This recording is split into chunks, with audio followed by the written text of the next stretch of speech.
That afternoon, Asheville was draped in cold rain, tiny droplets sliding down my hands as I stood at my son's gate.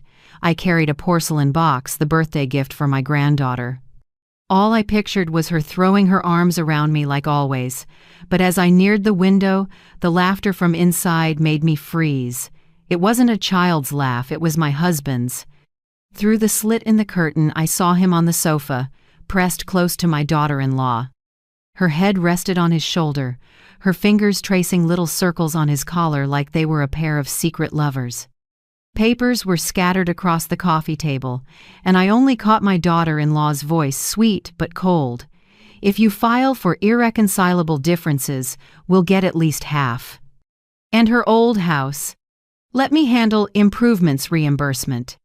My husband chuckled, stroked her hair, and answered like he'd just signed my sentence. "Linda never suspects a thing.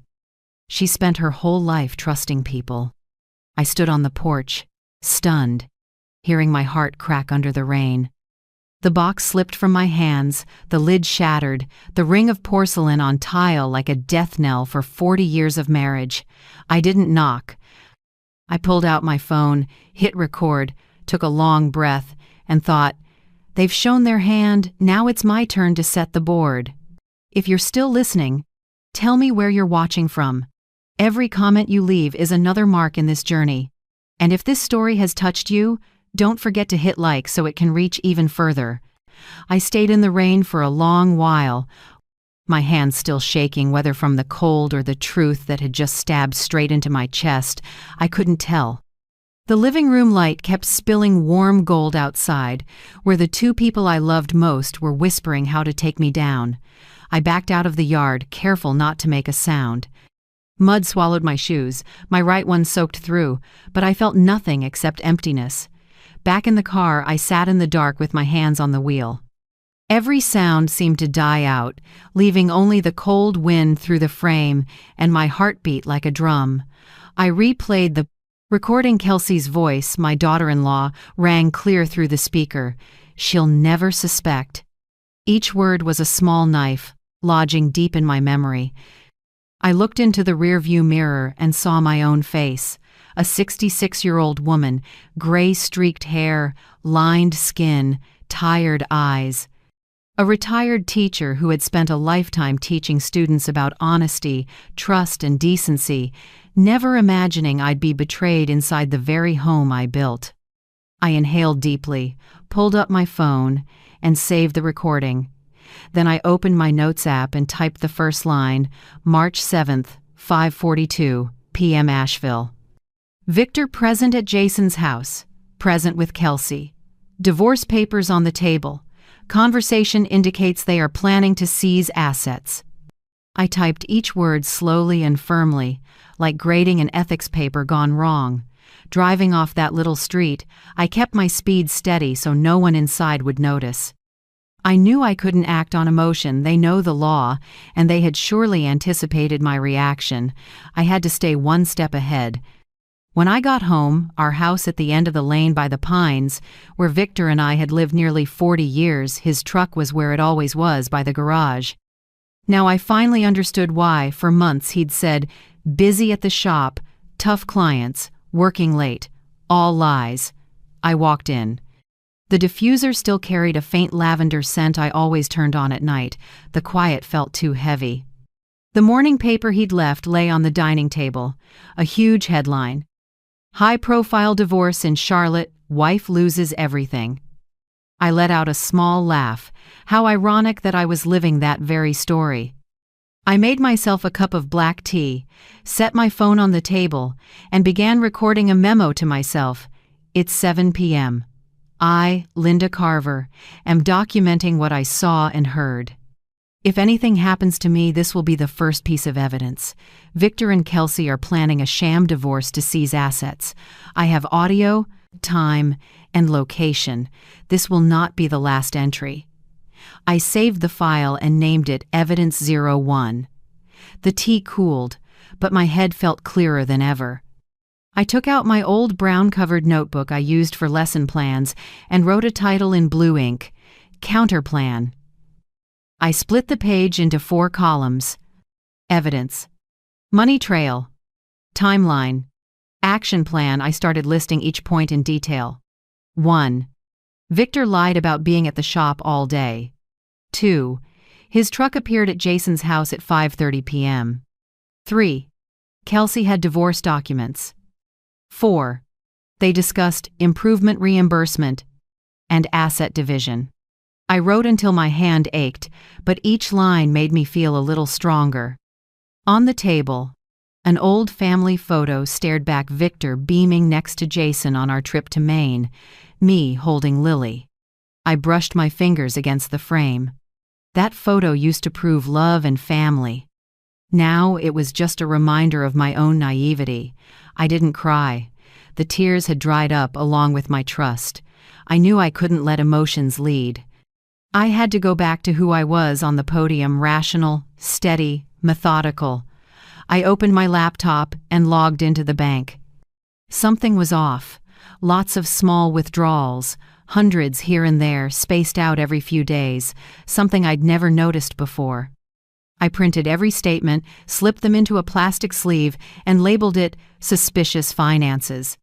Then I changed passwords on every account: bank, email, insurance, even social media. I disabled location sharing, then turned on two-factor authentication. That night when Victor came home, I pretended everything was normal. He opened the door, shook the rain off his coat, and said, "Rained all day. I was at the shop the whole time. The customer gave me a headache." I smiled and didn't answer. In my head, I logged it as a new entry. Repeated lie, 9:12 p.m., March 7th. He asked why I wasn't in bed yet. I said, "Waiting to have tea with you." I poured him tea, watched the steam rise, and wondered how many years I'd lived with a stranger I thought was my soulmate. After he went to shower, I opened my voice memos again and added, "Victor came home at 9:10. Feigned fatigue. Wouldn't look me in the eye." The "at the shop" story repeated. I saved the second file, evidence 02. Before bed, I opened the notebook again and wrote the day's final line: no confrontation, no display of emotion, collect, record, calculate, counter. I set the pen down, closed the notebook, and looked out at the fogged window. The rain hadn't stopped, but inside me, something else had begun, not a storm of tears, but a plan born from pain and the mind of a woman who taught ethics and justice her whole life. The next day, I would start where I'm strongest: patience and discipline. They think I'm just a gentle old woman? They'll learn the first lesson soon. No one plays chess like a woman who spent 40 years in silence. The next morning, when Victor left, I stood at the window watching him go. Brown leather jacket, shoes polished to a shine, things he never cared about before. After 4 decades together, I knew he once used the cheapest soap and hated cologne. Yet now, the bedroom still carried a new scent. An expensive men's fragrance, a little sharp and heady, like what I've smelled at Macy's around Christmas. I went to the dresser and saw a small cologne bottle among his vitamins, the label brand new. "A gift from whom, Victor?" I whispered, but didn't wait for an answer. I noticed every small detail, the things I used to overlook because I trusted him. His shirts were now always crisply ironed, even with a crease down the sleeve, something he never did, since his shop is all grease and oil. He said he wanted to look sharper to keep up appearances with clients. I just nodded, but in my head I wrote, March 8th. Sign: change in wardrobe habits, reason not credible. At noon, I called the shop to confirm. The foreman, Jimmy, sounded surprised on the line. "He already left early, ma'am. Said he had personal stuff to handle." "Personal?" I repeated, keeping my voice even. "Any idea what it was?" "Not really. Just said he'd be back later." I thanked him, hung up, and sat still. Victor almost never used to leave mid-shift. He used to brag, "If the crew doesn't take a break, neither does the boss." That line now sounded like a joke. By afternoon, I didn't go straight home after tutoring. Instinct pushed me to swing by my son's neighborhood. Maplewood was quiet as always, maples casting shadows on the stone-paved walk. As I turned the corner, my heart stopped.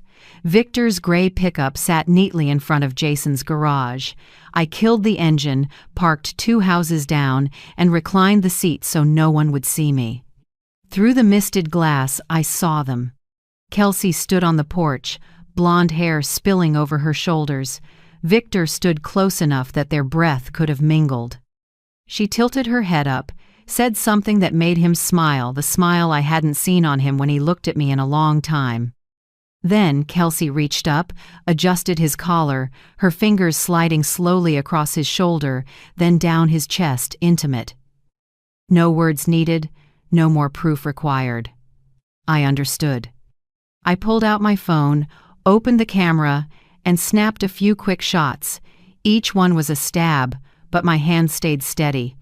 I noted the time, 4:47 p.m.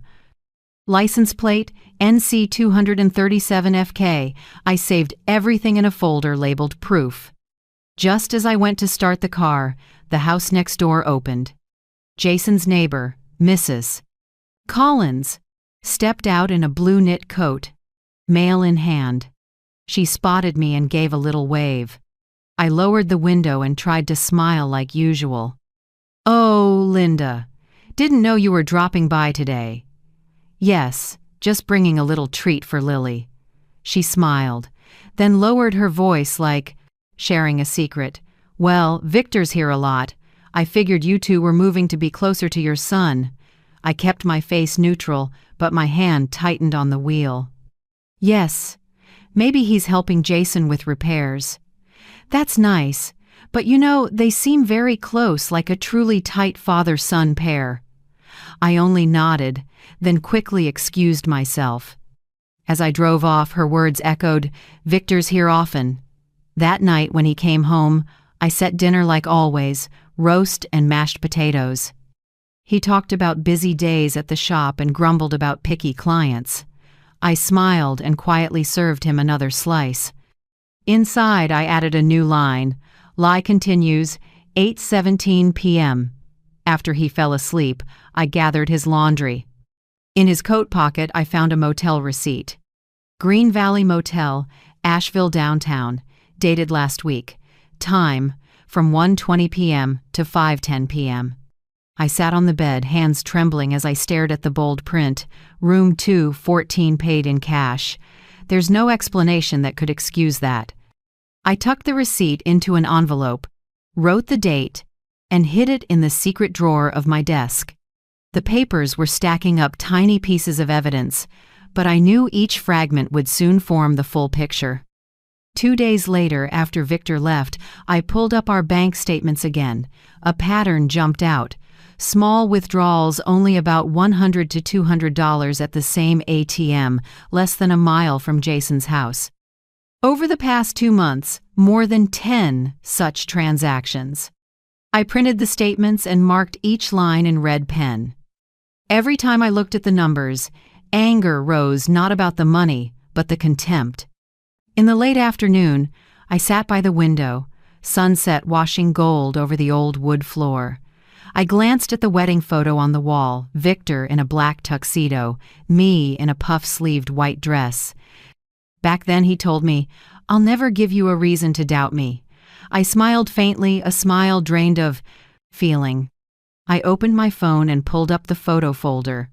Porch snapshots, the motel receipt, statements, everything carefully filed. I named the folder Silent Storm. Each night I opened it and dropped in another piece, like a craftswoman patiently stitching each thread into the great fabric of truth. I knew I couldn't unload this pain on anyone else, not yet. Jason couldn't know. My son was buried in work and blind faith in the woman he loved, and I certainly couldn't let Kelsey realize I was awake now. She's a lawyer, sharp and calculating. One mistake, and I'd lose my chance to strike back. I pressed it all down, no crying, no shouting. Only the silence of someone who has lived long enough to know tears are a luxury, while composure is a weapon. Before bed, I pulled out a portable hard drive, backed everything up to the cloud, and set a new password. I also sent a copy of the folder to a backup email only I knew. Each small step felt like building a fortress around myself. Finally, I sat at my desk and wrote the 3 people I could trust. First, Daniel Whitaker, the lawyer who helped a friend get a fair divorce even though her husband was a big businessman. Second, Martha Hale, the accountant friend from my teaching days, practical and discreet. And last, Joan Reed, my former principal, who once told me something I never forgot. Sometimes, silence is the biggest lesson of all. I wrote their names down and gently closed the notebook. Outside, rain began again, whispering like someone reading out the errors of the past. I shut my eyes, listened to the rain blend with the tick of the clock, and knew that from now on, each passing day would be a new stitch cinching up the net of truth, and I, the woman they thought was old and naive, was quietly pulling the first threads. 3 days later, after Victor left for work, I grabbed my bag and slipped in every receipt, photo, and my notebook. I dressed plainly like always, but I knew, today, I wasn't the gentle, silent wife anymore. I was an investigator investigating my own marriage. Blue Ridge Community Bank sits downtown, where Victor and I opened a joint account more than 20 years ago. The teller I knew, Megan, greeted me with a polite smile. "Good morning, Mrs. Carver. How can I help you today?" I smiled back and set my ID on the counter. "I'd like full statements for the past 6 months on all accounts under my name and my husband's, plus any related transfers." Megan hesitated a beat. "Would you like paper or electronic copies, ma'am?" "Both. And I'll need them today." I saw her surprise, but she didn't pry. 15 minutes later, she brought over a thick stack. I sat at the waiting table, opened each page, and lightly penciled the odd transactions. Over 6 months, there were 24 small cash withdrawals, ranging from $100 to $400, totaling $7,800. They appeared almost weekly, mostly at the same ATM, the one on the corner near Jason's. I held the statement, a chill creeping up my wrists. I turned the page, Victor's secondary credit card. Transactions matched the timing. Le Chandelier Bistro, Hearth and Home Furniture, and Auburn Gifts, high-end spots I'd never set foot in, but I knew who had. I noted carefully, February 3rd, Le Chandelier Bistro, $248 dinner for 2. February 10th, Hearth and Home, $1,245 gray silk sofa. February 17th, Auburn Gifts, $389 crystal photo frame. I sat there over an hour, linking the timeline to Victor's late at the shop nights. Everything lined up a kind of perfection that made it hard to breathe. When I left the bank, the sun had begun to break through. Light filtered across the glass, making the statement shimmer like a mirror, reflecting a woman holding a map of her husband's sins. Back home, I brewed a pot of black coffee, opened my laptop, and entered everything into a spreadsheet. Date, amount, location, notes, flag. Line by line, the tiny text on the screen turned into a portrait of betrayal without a single confession. At 1 p.m., I called Martha Hale, my old friend, who once handled accounting for a law firm. Her voice was steady and warm as ever. "Linda? Long time. So, this is about money, isn't it?" I hesitated a few seconds, then told the truth.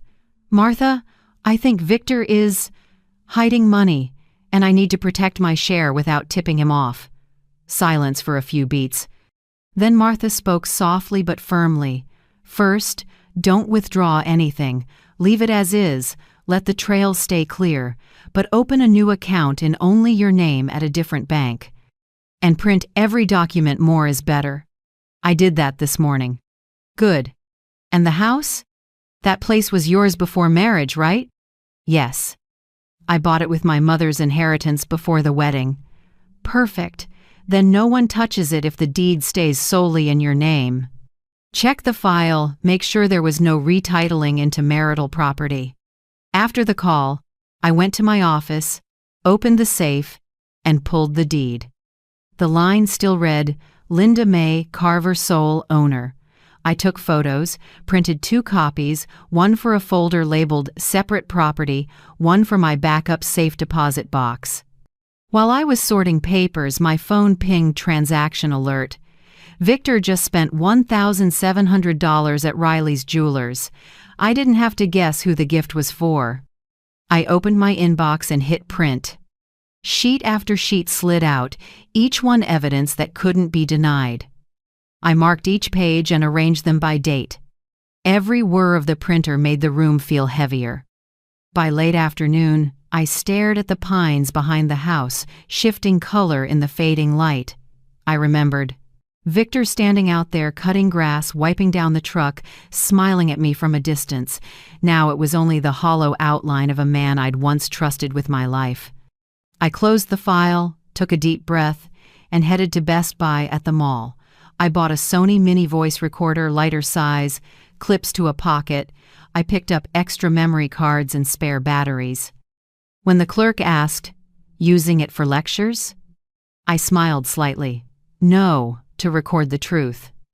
On the way home, I pulled over, took out my notebook, and wrote, March 10th. Bought mini recorder. Purpose: collect audio evidence. Plan to use during a test conversation with Kelsey. I already had a plan to approach her not with rage, but with a mind game. A teacher who spent a lifetime on words would now use words to probe the one who betrayed her. That night, Victor came home late. He said traffic because of rain. I glanced at the clock, 9:30 p.m. His eyes slid away when I asked if he wanted dinner. He shook his head, said he'd eaten with a client. I only answered with a short, "Okay," then cleared the table. In my mind, the timestamps lined up like a spreadsheet ready to run. After he fell asleep, I sat alone in the living room. The house was so quiet I could hear the rain tapping the roof. I opened the laptop and added the day's final line. March 10th, Riley's Jewelers, $1,700, Victor's card. Conclusion: withdrawals and spending outside the marriage. I shut the laptop and leaned back. Part of me wanted to scream and confront him right then, but the rational part, the one I honed over 40 years of teaching, said something else. Don't rush. They're strong with words, but weak against evidence. And evidence, you have it. I looked up at the wall clock, the minute hand crawled, patient as I am now. The next day, I drafted my script to probe Kelsey. I'd swing by my son's with an excuse, bringing cookies. For Lily, and casually, share how a friend suspects her husband is cheating, then ask my daughter-in-law, a lawyer, a woman who's seen every divorce, for advice. She wouldn't suspect a thing. I still played the doting, naive mother perfectly. I wrote each innocent question. 1. If a husband hides money from his wife, what can the wife do? 2. What if the asset is a premarital house? 3. Is there a way to prove he used marital funds for personal purposes?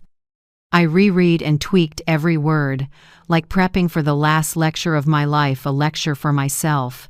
When I finished, I folded the paper and tucked it inside my brown notebook. In my head, everything was finally in order. I wasn't out for revenge. I was reclaiming the truth. And in a world full of lies, I knew only money doesn't lie. I turned off the lamp and looked out the window. The rain had stopped, yellow light pooled on the wet pavement. In the glass, my eyes no longer trembled. Maybe, for the first time in years, I saw the woman I used to be, a woman who can look straight at the truth, no matter how cruel it is. I used to think things like the cloud, GPS tracking, or anonymous email were just for kids. I taught grammar for 40 years and never needed to know how a phone worked beyond calling and texting. But now that my life had turned into an unofficial investigation, I knew I had to relearn it all, and this time, the syllabus was my survival. The first person I thought of was Noah, the 16-year-old next door, the Hendersons' son. Smart kid, he'd helped me reset the Wi-Fi a few months back. I waited until afternoon, saw him washing the car in the driveway, and called over. Noah, do you have a minute? I need help with some tech stuff. He looked up, wiped his hands on his jeans, and grinned. Of course, Miss Linda. I know you're the most dedicated student on the block. We sat on my porch. I laid out my phone, laptop, and the new mini recorder on the table. I want to learn how to record discreetly, store data safely in the cloud, and track a specific item like Find My iPhone, but for keys. Noah's eyes widened, amused. Are you doing a project? I smiled. Yes, a project about honesty. He laughed and didn't pry. For 2 hours I learned how to set up an AirTag, sync it with my iPhone, and hide the app so no one would spot it. Noah also showed me how to set alerts if the tracked item moved outside a safe zone.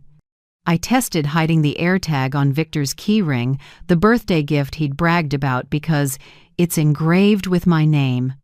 I took a photo and tagged the first location. Garage 5:52 p.m. He also showed me how to create a private folder in iCloud that only I could access. Use a password with letters, numbers, and symbols. Don't use birthdays or family names, Noah said. I nodded and wrote in my notebook like I was taking dictation. Don't let anyone guess I know. Before he left, Noah installed a movement tracking app linked to the AirTag and said, Now, if the keys go anywhere, you'll know. Even when you're not home. I thanked him, handed over some fresh-baked cookies and joked, I'll never mark you down if you forget your homework. That night, I started testing the recorder. I clipped the tiny device inside my cardigan sleeve, then talked normally to myself to check the audio. After that, I tried it in my purse, in a water bottle, even tucked between books on the shelf. Each playback, I adjusted levels and found the clearest spots. It felt like lesson planning, except this time, I wasn't teaching students. I was teaching myself how to survive in a world of liars. When I felt confident, I opened my laptop and created a secret email address. No real name, no profile photo. I chose Old Bookshelf 89, my way of reminding myself I was still the bookish old teacher, not a detective in my own life. I uploaded everything there, audio files, photos, statements, receipt images. I also backed up my entire iMessage thread with Victor. Some texts looked harmless at first, but reading them again, I saw the layers of coldness dressed up as politeness. I'm busy tonight. Sleeping at the shop. Don't wait up for dinner. Those aren't a husband's texts. They're a man splitting his time between two separate lives. For 3 nights straight, I tracked the AirTag data. Victor's schedule was almost down to the minute. 7 a.m. Out the door, 8 a.m. At the shop, noon leaving, 12:20 p.m., arriving in Jason's neighborhood, and back downtown at 5 p.m. One morning I printed the movement map and stared at the blinking blue dots like footprints of betrayal on the screen. I taped that map to the wall beneath a line. Truth doesn't need to shout, it just needs to be seen. On day 6, I decided to stage a Lily's birthday plan so I'd have a legitimate reason to be at Kelsey's house. I texted Jason, I want to bring cookies and start decorating for Lily's birthday. Is this weekend okay? Jason replied fast, Of course, Mom. Kelsey said she's getting a gift for her too. I smiled. Everything was set. I'd arrive early with the recorder and a gift bag with a small pin cam clipped inside a brooch. I wasn't aiming to catch them in the act, but to capture how they looked at each other, how they spoke, how they performed the role of a perfect family. While prepping, I bought a doorbell camera with online storage. I told Victor I wanted more security because I heard about break-ins nearby. He agreed right away, not suspecting I needed a reason to see who came and went from my house each day. That evening, I installed the camera and checked the angle. Anytime Victor came home late, I could see him through the app. I studied his patterns, often sitting in the car for a few minutes, as if rehearsing the lie in his head. One night, I watched him wipe his collar with a tissue before coming inside. I zoomed in. There was a faint lipstick mark, bright red. I saved that clip and timestamped it. What I felt now wasn't pain, it was cold clarity. Everything in my marriage fell into two buckets: data and target. If I let feelings in, I'd lose. If I stayed logical, I could force them to face their own consequences. Once I had enough, I drafted my first summary. Each line short and precise, like a case brief, 24 small cash withdrawals totaling $7,800. Restaurant, furniture, and jewelry receipts matching Victor's absences. AirTag pings matching Jason's address 4 days a week. Motel receipt and images of intimate interactions with Kelsey. Using the anonymous email, I sent the files to attorney Daniel Whitaker, Martha's contact I'd never met, only told he was principled and does not tolerate crooked lawyers. I wrote the subject, Case, Marital Asset Fraud Request Confidential Assessment. In the body, I kept it brief. I am a wife suspected of being deceived and having assets diverted. This is the initial data set. Please confirm receipt and protect my identity. When I hit send, my heart thumped once, then settled. No one knew what I'd just done. Victor was still asleep on the sofa with the news on. I looked at him, the man I once loved, now just a figure in my counterplan. I closed the laptop, turned off the lights, and stepped onto the porch. Asheville's night was quiet wind through the pines, warm lamplight on wet brick. In the dark, I didn't feel like a betrayed wife anymore. I felt like an older student who just passed her first exam in the digital age. I'd learned that technology isn't only for the young. It's the new language of truth, and once a teacher learns that language, no liar can outsmart her. Saturday morning, Asheville was clear as glass. I slipped a box of chocolate chip cookies into a tote and checked the mini recorder hidden under the napkin lining. The tiny red light blinked. Everything was ready. I looked in the mirror, fixed my hair, and smiled, not the smile of a victor, but of someone who has learned to hide her feelings. I got to Jason's right at noon. Kelsey opened the door, still pretty, makeup light but polished. She hesitated a beat when she saw me, then gave a polite smile. "Oh, you're early." Jason just ran out to grab a few things for lunch. "That's fine. I just brought some cookies for Lily. She loves these." I walked in, keeping my manner easy. The house still smelled like vanilla candles, soft music playing from the speakers. I noticed it right away. The living room sofa wasn't the old one. It was a gray velvet set, identical to the furniture receipt I'd seen on the statement. I brushed the edge and smiled. "Beautiful sofa. New?" Yeah, a designer friend gave me a discount," she answered a little too quickly.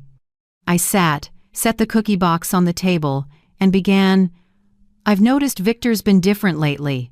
Kelsey tilted her head, her face shifting to practiced concern. "Different how?" "Home late more often. Says he's at the shop all evening, but he smells like cologne and his shirts are crisply ironed. Do you think it's normal for a 61-year-old man to change like that?" She gave a small, sympathetic smile. "Maybe he just wants to refresh himself. Men get scared of aging sometimes, so they pay more attention to how they look." I looked straight at her, calm. "Maybe, but if a friend of mine suspects her husband is cheating and the other person is a relative by marriage, what would a lawyer advise her to do?" Kelsey froze briefly, picked up her phone, fingers flying, probably a text. She replied in a more professional tone. "Well, first she needs evidence, you know that. Then prep for asset division. If there's a house, land, or joint accounts, she should lock it all down. And if the husband tries to move money, the wife can ask the court to freeze assets." I nodded, attentive. "What about a separate house? Say a premarital property?"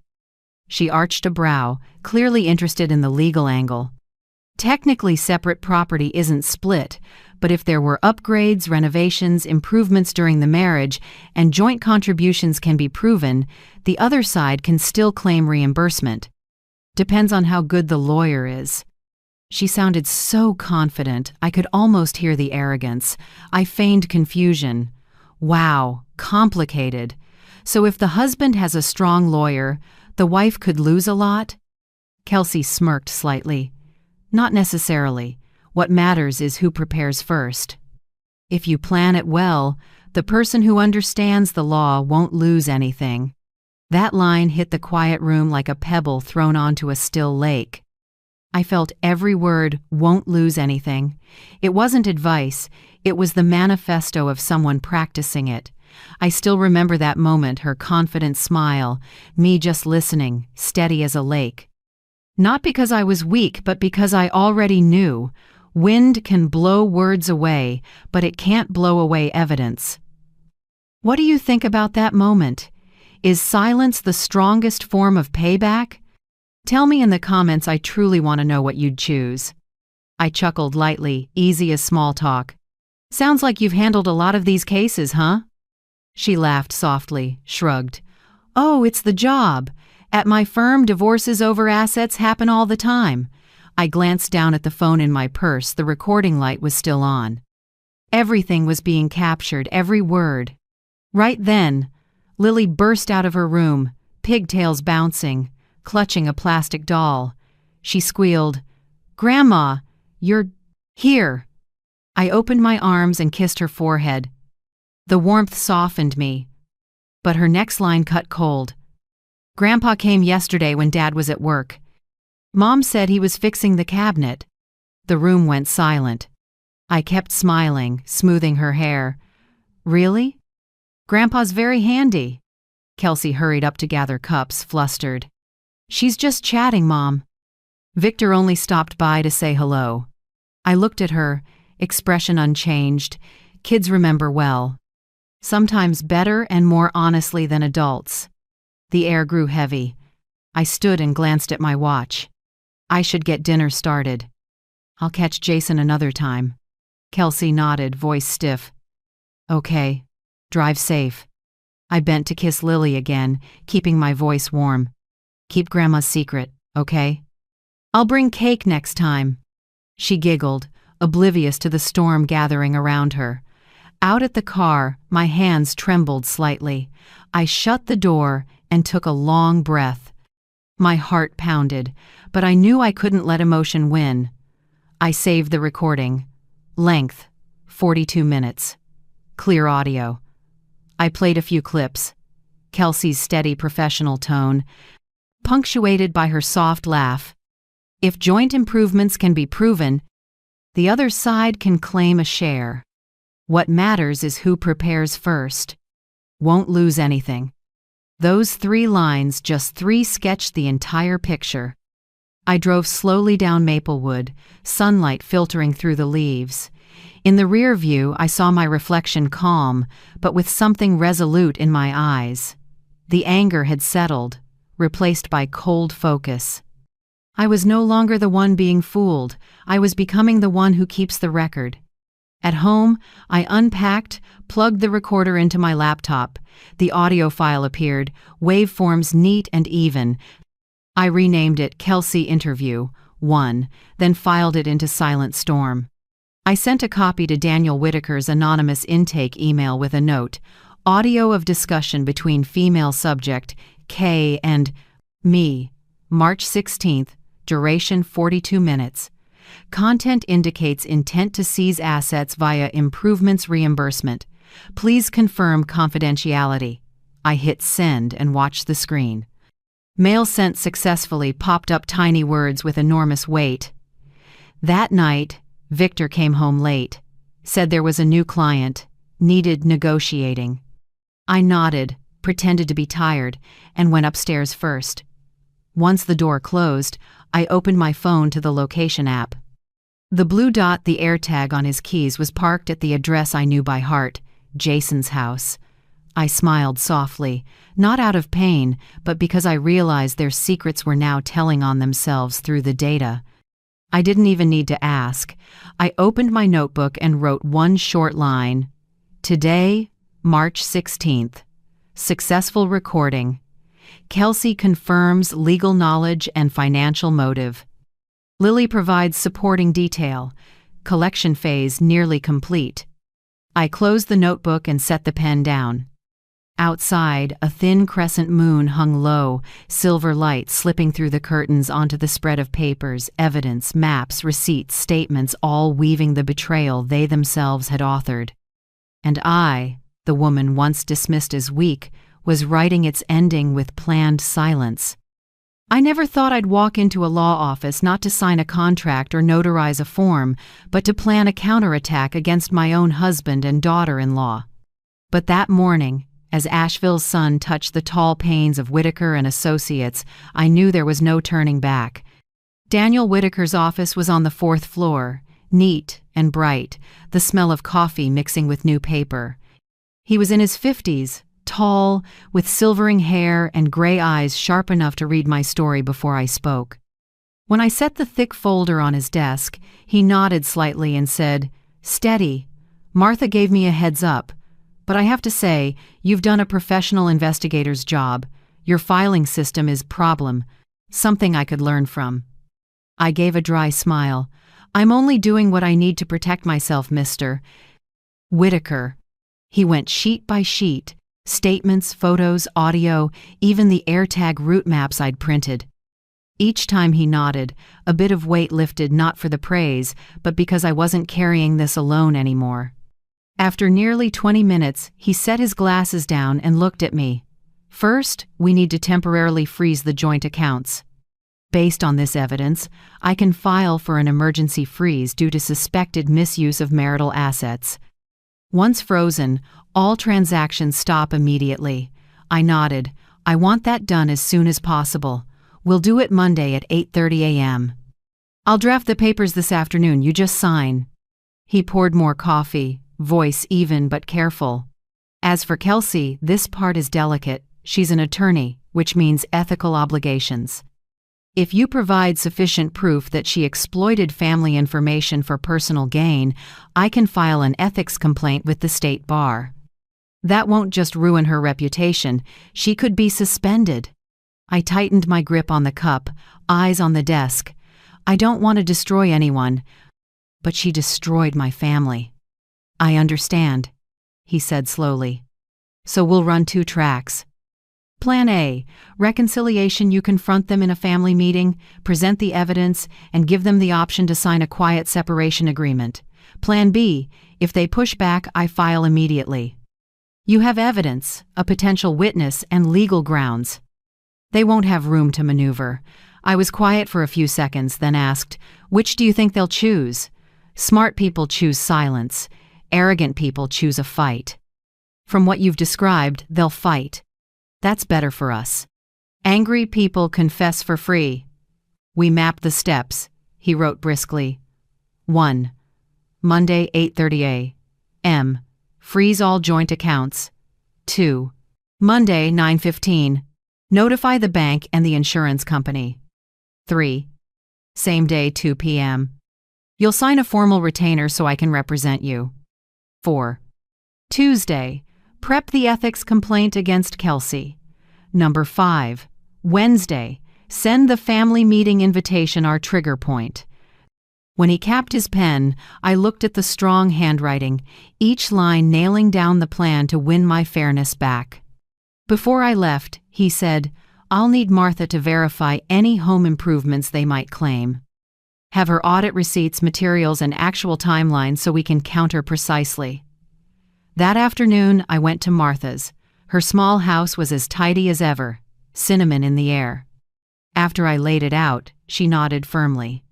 "They want to say renovations? I'll show them what real books look like. If it was paid with your separate funds, I can prove every cent." She opened her laptop and a spreadsheet. "How far back do you keep receipts?" "Since 2001. All in the file cabinet." Martha laughed and patted my hand. "Then this is easy. No one beats a teacher who keeps her paperwork. We reviewed every item: paint, roof repair, hardwood flooring. Most were charged to my individual card." Her fingers tapped, then she said, "Done. I'll write a detailed valuation memo for the attorney. And for the house value, hire an independent appraiser so they can't claim appreciation came from joint effort." That night, I came home, pulled the old property files. The deed still read, Linda Mae Carver Soleil ownership. Next to it, a 2019 appraisal. I snapped photos to send Martha and asked her to line up a current valuation for comparison. I also printed the legal authorization Daniel had emailed. Reading every line, my chest felt heavy but firm. After I signed, I sealed it in an envelope with a small rose stamp, the one I used to mark literature essays. An old habit, now a symbol of resolve. Late, I sat in my office, the desk lamp glowing on stacks sorted like textbooks. I opened my laptop and created a folder titled Phase 2 Counter-Strike.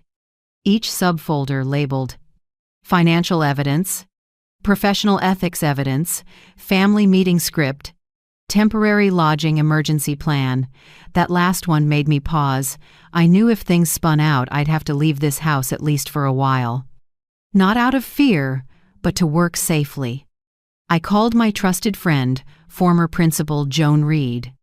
Joan, if I need a place for a few days, is your lakeside cottage free?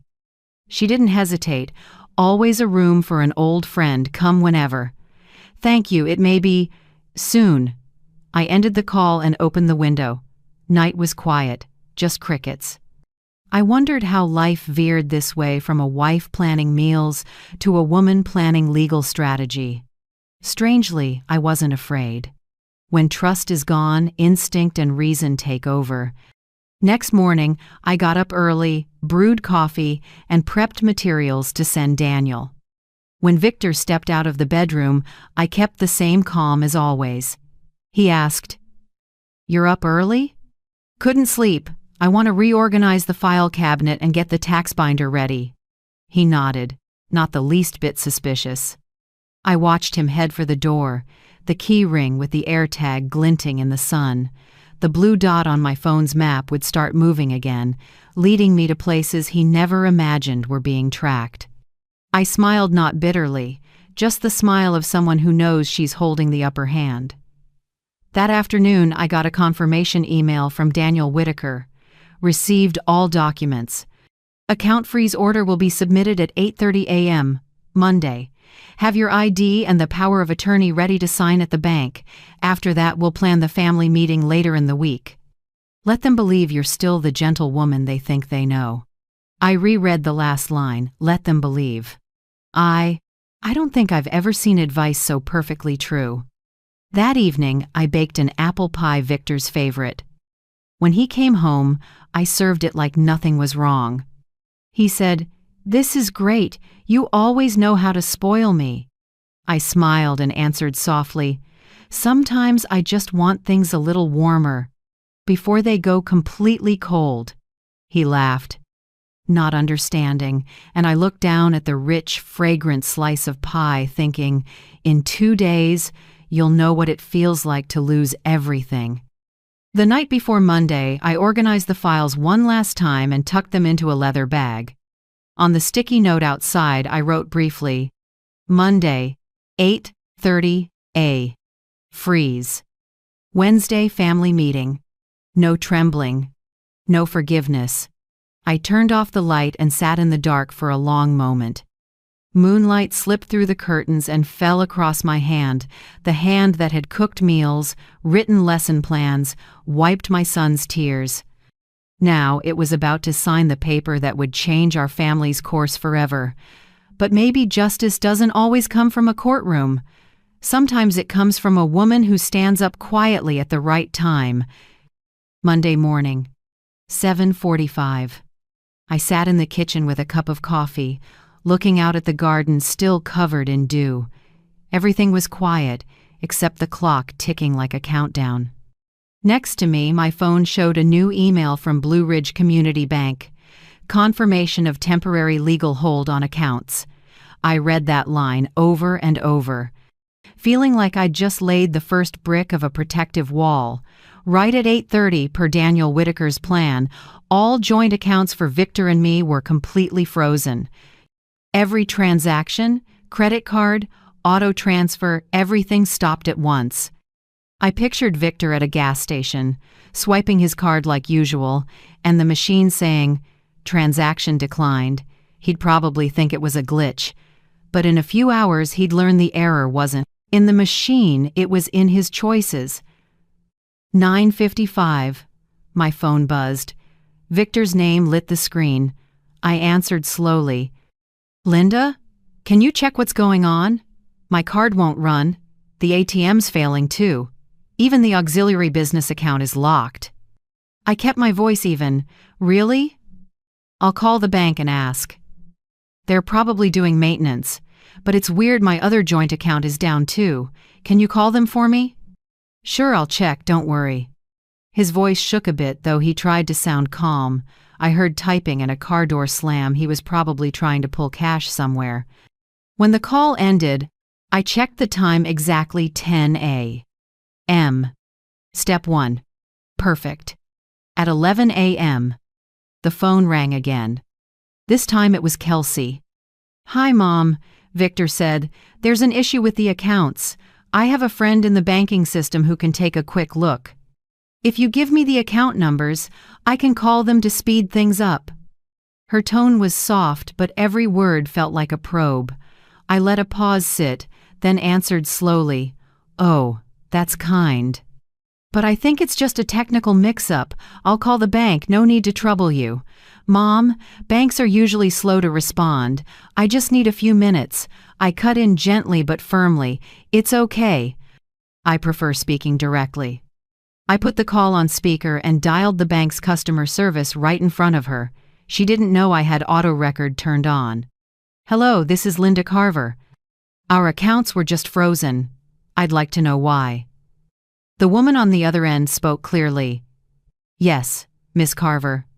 I see the freeze was initiated this morning under our customer protection protocols due to a pattern of suspicious small withdrawals and transfers to an unidentified third party. The hold will remain until verification. I pressed my lips together to hide a smile and asked as if I were truly surprised. Oh, thank you. Is there any way to lift it? No, ma'am. This requires both account holders to appear with identification and the presence of legal counsel. We will contact attorney Daniel Whitaker's office listed on file. Beside me, Kelsey went rigid. I watched the color drain from her face. I turned to her, voice light as small talk. Did you hear that, dear? They said it has to go through my attorney. Good thing he's already reviewing these transactions for me. She forced a laugh. Ah. I see. Must be a misunderstanding. I'll have Victor call back later. Sure. But one more thing. I looked her straight in the eye, still mild. When dealing with a bank, transparency is best. Their systems track closely. Even the tiniest things leave a trace. She swallowed hard, gripping her phone. She was trying to hold it together, but her eyes were pure panic. I poured more tea and slid a cup toward her. This afternoon I'd like you and Jason and Victor to come over for tea just to talk as a family. It's been a while. This afternoon? Yes. There are a few things I want to discuss before it all goes too far. She nodded, struggling to smile. Okay, I'll let Jason know. Thanks. I'll send a formal invitation with Daniel present as well. To keep it proper. I saw her gaze darken for a second. The woman who thought she controlled the board was now in my house, hands shaking around a teacup. I didn't need to shout or threaten. One phrase, my attorney, was enough to tell Kelsey the board had tipped. After she left, I called Daniel Whitaker and recapped everything. He gave a low chuckle, steady as if he'd predicted it. Told you they'd call immediately. They can't stand losing control. Now just wait. I'll send a formal meeting invite for 4 p.m., co-signed by me. Perfect. I want it to feel like a simple chat, but when they arrive, they'll realize it's a hearing. I heard his soft laugh. You have a strategist's instinct, Linda. No. I'm just a wife who trusted too much. At noon, Victor came home. His face was dark, sweat beading on his forehead. Did you call the bank? I've been shut down all morning. Our accountant says the accounts are closed. I feigned confusion and poured him a glass of water. I did. They said there were suspicious transactions. Maybe someone's been using the accounts improperly. Improperly? He frowned. What's that supposed to mean? Small, repeated withdrawals, then transfers to a third party. They said they'll go over it with my attorney. We should know more tomorrow. He stared at me, shocked and a little afraid. For the first time in months, he couldn't hide. The confident posture, the calm tone gone. I stayed seated, smiling as I slid the invitation across the table. This afternoon, I've invited you, Jason, and Kelsey over for tea. We need to talk. He glanced at the paper and saw Daniel Whitaker's signature. His mouth trembled. You actually hired a lawyer? Yes. Sometimes to keep the peace, you need a witness. He said nothing, eyes darting away, then grabbed his keys and left without another word. I watched him go, feeling no old ache. When the door closed, I exhaled and carefully folded the second invitation for Kelsey and Jason and slipped it into an envelope. I emailed a copy to Daniel. Subject line, Carver family, meeting at 4 p.m. Today, attorney present. In the body, I wrote briefly, requesting full attendance of all parties. This meeting is conciliatory in nature before proceeding with further legal steps. After sending, I stood and set the tea table. The house was quiet again, only the steady tick of the clock. I looked at the white porcelain cups and polished each one. Everything had to be perfect, because this afternoon, in this room, the truth would be poured like hot tea, impossible to take back. I smiled faintly. They think I'm gentle, fragile. But they forget, once that woman learns to control the money, the very thing they used to control her, the whole game changes. Outside, sunlight slanted through the window, spilling across the table. I topped off the kettle and listened to the soft boil. A new chapter was about to begin, and this time, every card was in my hand. That afternoon, Asheville's sky wore a thin veil of clouds, a pale light that made everything in the house look as if it were waiting. I set the tea in the living room, the place that had been the calm heart of our family, now a temporary hearing room for the most important confrontation of my life. On the table, between the white cups and the jasmine pot, I laid a black folder in neat order. Inside was everything I'd gathered over 3 weeks: the money tracker, motel receipt, furniture invoices, photos, recordings, location data. Each sheet was a sharp, cold slice of truth. At 4 p.m., sharp, a car stopped out front. I looked out. Victor with Jason and Kelsey. All three stepped out, their faces tight. I opened the door, voice easy. Come in, the tea's just ready. No one answered. Jason tried a strained smile. Kelsey stared at her phone like it could shield her. Victor paused when he saw the formal invite with the law office logo on the table. I seated them, poured tea, then said calmly, "Before we start, I want you to know this conversation is being recorded legally. It's to prevent misunderstandings. No one leaves until we're done." Victor looked up, color draining. "Linda, what is this? You turning the house into a courtroom?" "No, just opening a black box, the one holding everything you thought you'd keep hidden forever." I opened the folder and pulled out the first financial summary. Here are the last 6 months of statements, 24 small cash withdrawals totaling $7,800, all from the joint account. Can you explain why each withdrawal lines up with restaurant and furniture receipts and the address of Hearth and Home? Victor said nothing. Jason looked at his father. Kelsey shifted, fists tight around her phone. I went on, steady and clear. "And here's the Green Valley Motel receipt, room 214, cash payment. March 8th. That day you told me power outage at the shop, had to stay and watch the machines. I checked the AirTag on your keys. It sat at that exact location for over 4 hours. Victor lifted his head, lips pressed, eyes avoiding mine. "You were tracking me?" "No, I learned to protect myself." "And this," I slid another printout as a photo of the red lipstick on your shirt collar. The shade matches crimson rose, the one Kelsey uses. I noticed it on her vanity that same day. The room froze. Jason's voice cracked. Mom, what are you saying? I looked at my son, softer for a moment. I didn't want to, sweetheart, but silence is complicity, and I can't be complicit in wrong. I turned to Kelsey, opened my laptop, and played the recording. Her voice filled the still air. If joint improvements can be proven, the other side can claim a share. What matters is who prepares first. Won't lose anything. Kelsey went pale, lips trembling. You recorded me, Mom? I was just speaking in theory. Really? That's odd, because right after that, a motel booking email from Kelsey, lawfirm@gmail, matches the exact time the AirTag shows Victor on site. I have the screenshots, and the IP address matches Jason's home Wi-Fi. Jason shot to his feet, hands shaking. Kelsey? She grabbed his hand. Jason, let me explain. I cut in, still calm. No need. I also have confirmation from Mrs. Collins, the neighbor. Across the street. She saw Victor at your house at least 3 times a week while you were at work. She even snapped the license plate, thinking a stranger kept showing up. Victor stared at his lap, fingers knotted. Jason sagged back into his chair.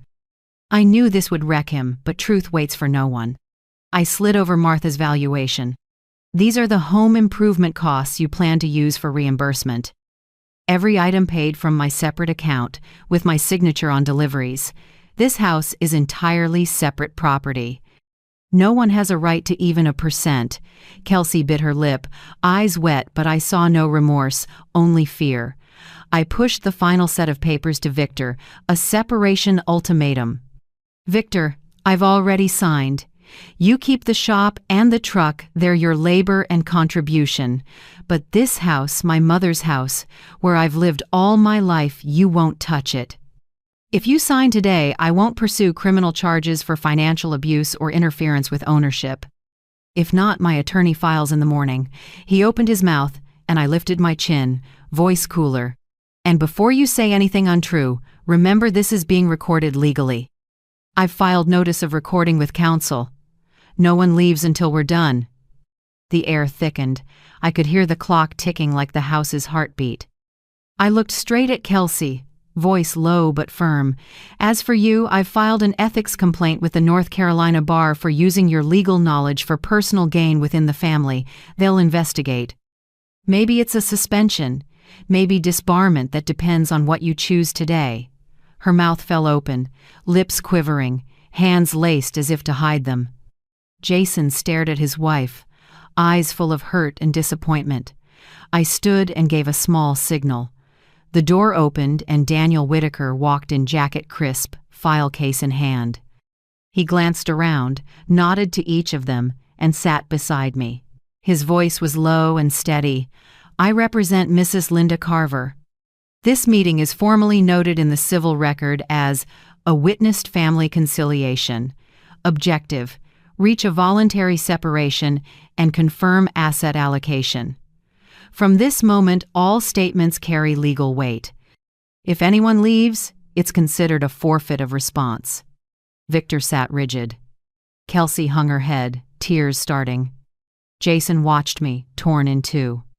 I knew he was breaking, but at least he would see with his own eyes, not through someone else's sweet lies. Daniel reviewed the record I'd assembled. I didn't interrupt. I just watched my hands around the warm teacup, lighter than I'd felt in years.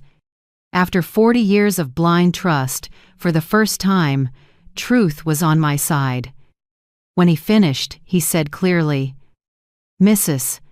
Carver offers 2 options: sign the separation today or the case proceeds to county court. All parties are advised to limit statements to avoid aggravating factors." Silence stretched so long I could hear the wind outside. Then Victor nodded slightly, voice rough. "I'll sign." I didn't smile or nod. I set the pen in front of him and said quietly, "Good." "And you, Kelsey?" I met her eyes. "I don't need an apology. I just need you to leave my son's life and let him heal. As for your career, let the bar decide," Kelsey cried. "Head down." Jason sat still, eyes wet. I had no tears left. I only wanted the long afternoon to end so the house could have the quiet it deserved. Daniel gathered the file, verified each signature, then asked, "This meeting is concluded. Copies will be retained with my office and the county court. Mrs. Carver, anything to add?" I looked around the room that had been this family's heart. The photos on the wall, wedding, birthdays, vacations were still there, but their meaning had changed. I answered softly, "No. Everything that needed saying the truth has already said it for me." Daniel nodded. He stood, packed the papers, and I closed the black folder, my own black box. It held not just evidence of betrayal, but proof I'd stopped being passive. When the door shut behind them, the house fell silent, with only a trace of jasmine tea in the air. I sat, closed my eyes, and knew every last lie had been stripped bare. Right after Daniel left, the room sank into a heavy quiet. No more crisp legal voice, no more shuffling papers. Only Kelsey's ragged breaths, broken, shaky, like someone trying to catch the last bit of air. She slumped in the chair, hair falling over half her face. The perfect makeup from earlier had streaked black mascara blending with tears. Her hands shook around her phone. When she finally looked up, those eyes weren't arrogant anymore. They were the eyes of someone who'd lost everything, searching for anything to cling to. I stood without a word. Each step on the hardwood sounded dry and final, like a gavel dropping. I opened a drawer and took out a small, carefully folded paper. It was Lily's drawing I kept in my wallet, the one she made in preschool last week. The family standing in the yard, and in the left corner, a tiny figure with a tear running down her cheek. When I asked, Lily had said, "That's Grandma. She's sad because no one wants to play with her." I set the drawing on the table, right in the space between me and Kelsey. "She doesn't understand grown-up things," I said slowly, each word etched into the air, "but kids feel the cold. They know when a smile is fake, when someone is lying." Kelsey stared at the drawing and broke into sobs, head in her hands. No defense left, no excuse strong enough. Victor sat still, as if waking from a trance. He looked at the separation document, the pen shaking in his hand. I didn't rush him or speak. When he finally signed, the scratch of the pen sounded like the period at the end of 40 years. He set the pen down, voice hoarse. "I have nothing left to say." "Right," I answered softly, "because everything you ever said lives in the evidence you left behind." I poured more tea, but no one touched it. I turned to Kelsey. "I won't stop you from seeing Lily. But from now on, every visit goes through Jason and family counsel. I'm limiting contact with my granddaughter until there's a new court order." "You're not allowed to be alone with her." Kelsey nodded through tears, voice cracking. "Mom, I'm sorry. I didn't know it would end like this." I cut her off, my eyes cold as glass. "You knew. You just didn't think you'd get caught." Jason sat still between us, hands clamped over his head. My son's face was pale, eyes red from tears and shock. He looked at his father, then his wife, like he couldn't fit those two images into the same reality. "No way," Jason muttered. "My dad and my wife?" No one answered. Only a long, heavy silence, the kind where you can hear maple leaves falling on the porch. I knew, in that moment, my son's heart was breaking just like mine once did. I stepped closer, set my hand on Jason's shoulder, and gave it a gentle squeeze.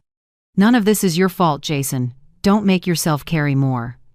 Adults forget that what they do doesn't just break a marriage, it breaks the trust of the innocent.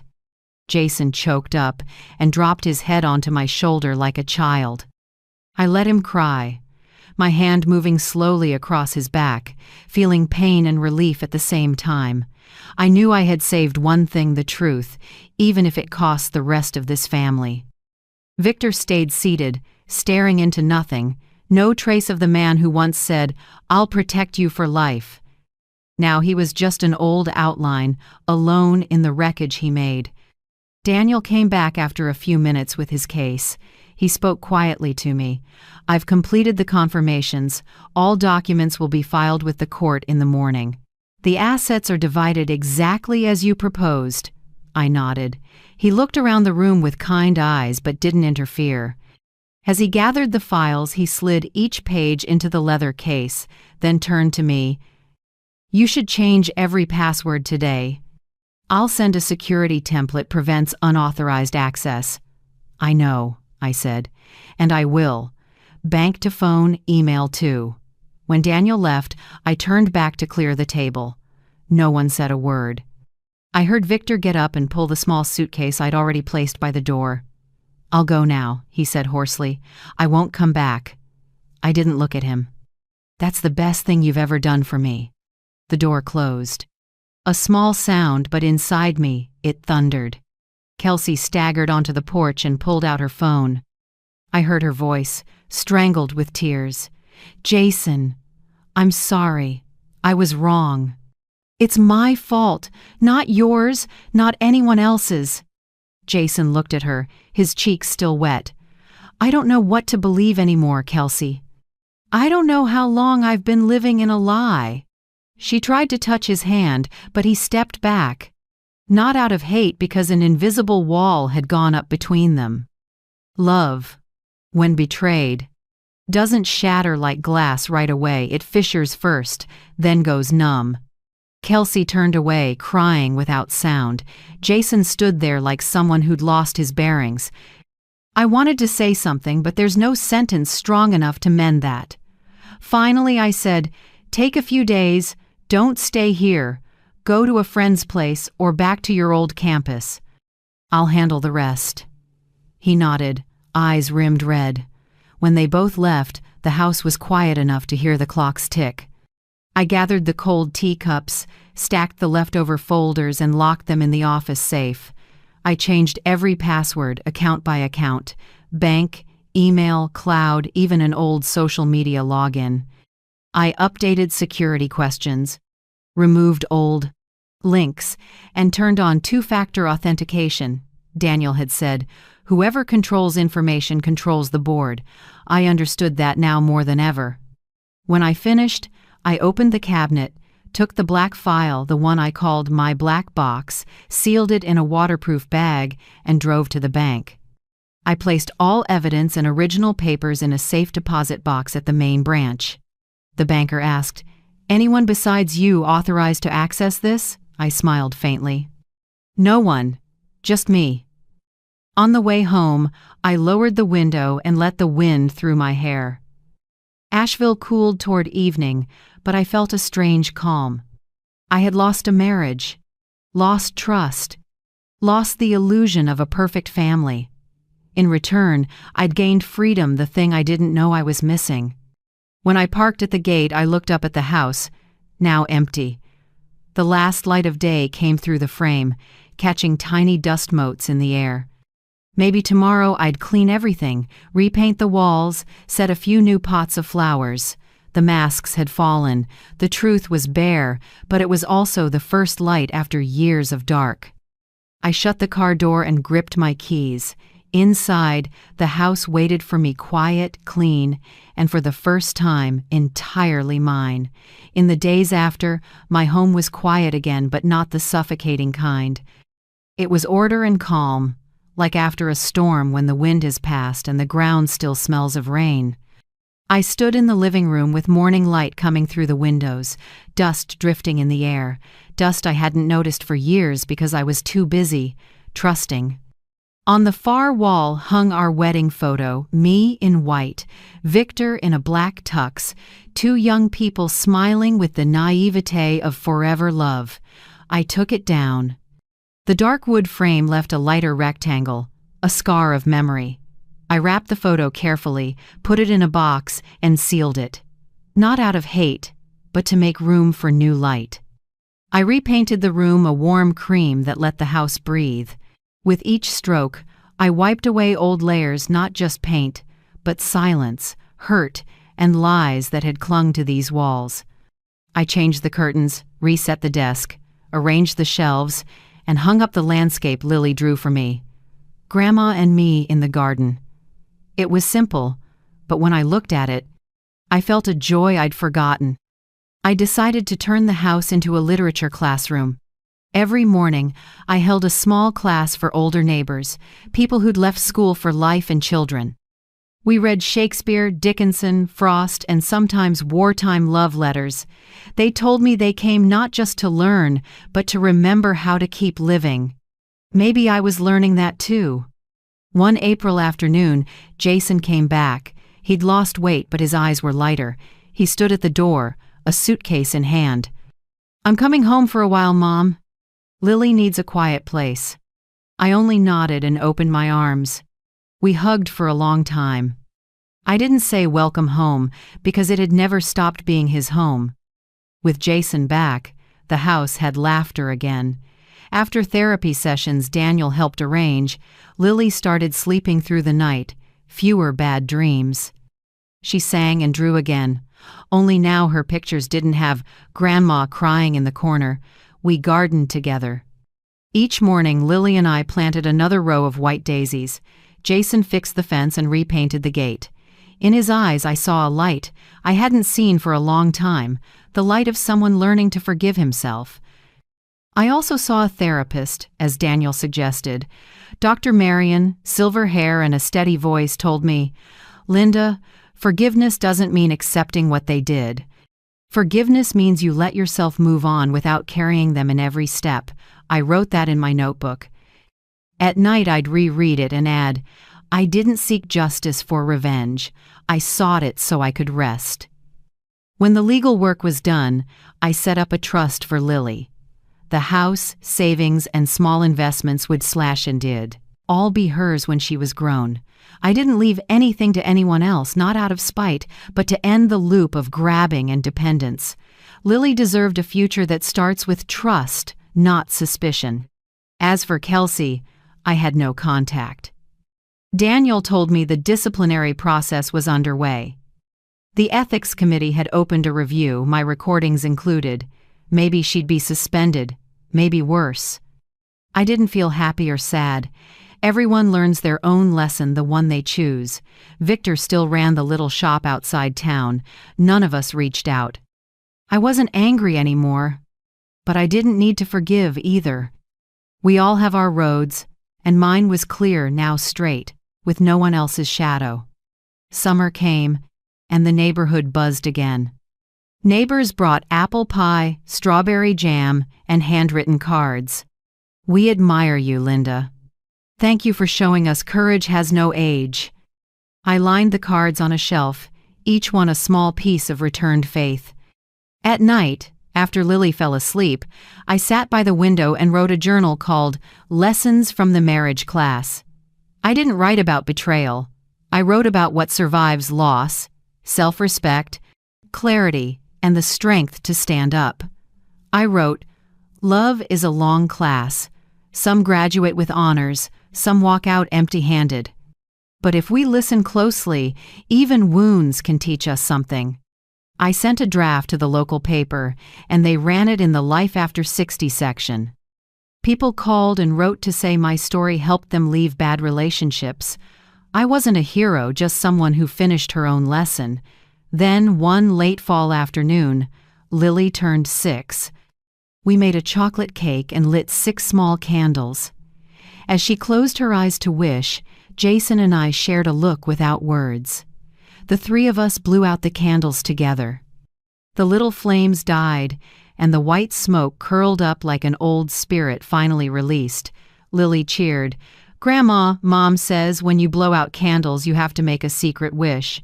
I smiled. "So what did you wish for?" "That you'll always be here, so I can tell you stories every night." I pulled her close, her hair smelling like sunshine. On the porch, white daisies trembled in the wind. Inside me, not the scar of betrayal anymore, but a new foundation built from old bricks. I said softly, a closing line to all those long months, "Grandma will always be here, Lily." Some women, when their house collapses, Don't leave, they rebuild it, stronger, brighter, and full of love. That was the day I knew I'd walked the whole painful road and stepped into a new one where freedom, trust, and peace were the fair rewards for someone who rose in the ruins. November in Asheville, the season turned. Trees along Montford Avenue switched colors, red like coals after summer's fire. I stood at the classroom window and watched Lily play in the yard with neighborhood kids. She laughed, circling the white daisies we planted in spring. No one would guess this house had once been a battlefield of lies. That morning, pouring a second cup of tea, the phone rang. Unknown number, familiar tone. Mrs. Linda Carver, I'm the assistant with the North Carolina State Bar Disciplinary Committee. We're calling with the result of the investigation into Miss Kelsey Moore. I held my breath. Yes, I'm listening. After reviewing the file, recordings, and evidence you provided, the council has decided on a 5-year suspension and requires restitution of legal costs and a civil damages payment to you, per court order. I didn't cheer or glow. I set the cup down and let the steam drift like a long sigh. Some wins need no applause, only the return of calm. A week later, Daniel stopped by with a thick file. The county court's approval of the property agreement between Victor and me. The house, savings, and Lily's trust all in my name. He set the pen down and said evenly, "You can rest now. It's officially closed. No one can touch these assets." I nodded quietly. He understood I didn't need more words. The court also issued a restraining order against Victor 300 feet from my house, no expiration. When Jason heard, he said only one thing: "This should have happened sooner, Mom." I saw some of the weight lift from his eyes. He was learning to stand without bitterness. Once the paperwork had seals, Jason filed for divorce from Kelsey. I knew it wasn't easy. Logic says yes. The heart splits again. But this time, my son walked straight, no longer led by blind love. I went with Jason to the first hearing. Family court wasn't crowded, just the scratch of pens and the smell of new paper. When the judge asked, Jason spoke with steady restraint. "I'm seeking custody of Lily, Your Honor. She deserves to grow up in a healthy environment." The judge scanned the file and nodded. Evidence of Kelsey's ethical violations made everything clear. By the end, the judge ruled temporary custody and educational decision-making to Mr. Jason Carver. Mother's visitation with supervision, up to twice a month. I couldn't hold back tears, but this time they were relief. I hugged my son outside and whispered, "You did it, Jason." "It's going to be okay," he answered, voice shaking. "I still have a place to come home to because of you, Mom." News moved quietly through the neighborhood. No gossip, just understanding. People looked at me with that quiet respect saved for those who walk through fire without burning. Victor, Daniel said, sold the machine shop, liquidated the rest, and moved to Tennessee, maybe to start over, maybe to escape the eyes of the past. I didn't ask more. Sometimes leaving is punishment enough. Kelsey left the state after losing her license. A friend said she's working at a small office in Missouri, teaching legal skills to students. I don't know if that's true. I only hope that when she lectures, she remembers the law isn't a shield for deception, it's a hand for protecting justice. With the old faces gone, my life turned a new page, quiet but meaningful. One early winter day, the president of the Asheville Women's Club visited my class. Afterward, she smiled. "Linda, we'd like you to share your story at our next workshop. Topic is financial self-defense for older women. No one can tell it as plainly as you." I hesitated, then agreed. The next week, I stood in a room of women in their 60s and 70s, silver hair, kind smiles, and that light I recognized in myself, fear and hope together. I told my story without anger, just steady. I talked about catching financial fraud inside a family, protecting accounts, and most of all, protecting trust. I explained family fraud investigation in simple terms. Sometimes the person who deceives you isn't a stranger. But the law still stands with whoever tells the truth. Someone asked, "Do you regret doing all that?" I smiled. No, justice isn't for revenge. It's how you close a chapter without bowing your head. The talk ended with long applause. An older woman squeezed my hand, eyes wet. "Thank you, Linda. Because of you, I'm checking my joint account tonight." I laughed and squeezed back. That's a good student. That night, back home, I opened my laptop and looked at the documents that ended the long stretch: the restraining order, asset decree, suspension decision, and custody order, all tidy in a folder named Justice. I printed one copy of each, bound them, and set them on the shelf next to my favorite classics. Lamplight hit the glass, highlighting the first line on the file: Linda Carver versus Victor Carver and Kelsey Moore, Civil and Family Case, 2025. I ran a hand over the title, not with bitterness, but with rare peace. Lily ran in and hugged my legs. "Grandma, can I tell the class tomorrow how you teach?" "Justice?" I laughed. "Justice, huh? Do you know what that is?" She tilted her head, thinking, then said, "It's when the bad person says sorry to the good person." I hugged her, laughing through tears. "Close enough, Lily." But sometimes justice doesn't need an apology. It comes quietly, sealed with a red stamp. That night, I wrote the final page of Lessons from the Marriage class. Justice isn't loud. It doesn't always arrive with a gavel or late apologies. It arrives in documents, signatures, and restored trust, and when it does, the once deceived can lift her head, smile, and move on without regret. I closed the notebook, blew out the small candle, and looked around the house, once a battleground, now a sanctuary of truth. A cold breeze moved across the porch, carrying the last leaves of fall, and I knew justice had arrived quietly, but right on time, like a guest I'd been waiting for my whole life. I never thought I'd start over at this age on my own, but not alone. People ask if I'll remarry. I just smile. After a lifetime learning love, I know some things last longer without a chain. Happiness is simple now: Lily's laughter in the yard, Jason calling, "Mom, I made tea," and late afternoons with my literature group. They come not just to read, but to learn to love themselves again, just as I did. I spend more time in the garden out back, rows of white daisies, purple lavender, and tulips from last spring. Every morning I water them and watch dew gather on the leaves. When Lily plays, I show her how to plant seeds and tell her flowers are like people, they need light and rain to grow. The anger is gone. Forgiveness doesn't excuse the betrayer. It frees me from the chains of the past. Forgiveness doesn't erase pain, but it lets me walk past it without carrying the rage. Sometimes, on quiet nights, I stand in the hall and watch Lily sleep. She's curled in her pink blanket, breathing evenly, face soft as an angel. I smile. Every loss, every wound worth it if it leads to this. Peace without pretending. On Sunday morning, I hung a small wooden sign on the porch. Hand-carved letters, white paint on old oak, "Only truth lives here." I ran my fingers over each stroke, like touching a promise to myself. In this house, there's no room for lies, fear, or dependence. Only honest love and trust built with time. That afternoon, I sat at my desk and wrote a letter to myself. Linda, you've walked the longest road of your life, from naive to awake. You won not with hate, but with clear thinking and steady heart.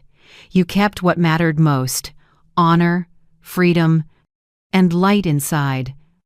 I folded the letter into Lessons from the Marriage class. Outside, Asheville light slipped through the curtains in golden lines across the hardwood. I closed my eyes and listened to wind in the branches and Lily humming somewhere in the yard. 40 years, all the ups and downs and wreckage, just to learn something simple. A house doesn't keep people for long. A house keeps only the truthful. And this morning, as sunlight crossed the frame and warmed my cup, I smiled. the final exam of my life graded. Thank you for walking with me to the very end of this road. If you're still here, it means you listened not just with your ears, but with your own scars, memories, and lessons.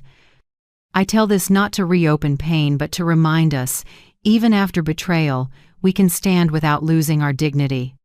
Because justice isn't just in a courtroom, it's in the way we choose to live the rest of our days, peaceful, self-respecting, and without hate. And if this story made you feel seen or stronger, please like, subscribe, and turn on the bell so we can keep going together, sharing stories of strength, grace, and the small miracles of everyday life. I'm grateful you listened and stayed like a quiet friend sitting with me in this small house, reminding me there are still hearts that understand and believe in the good.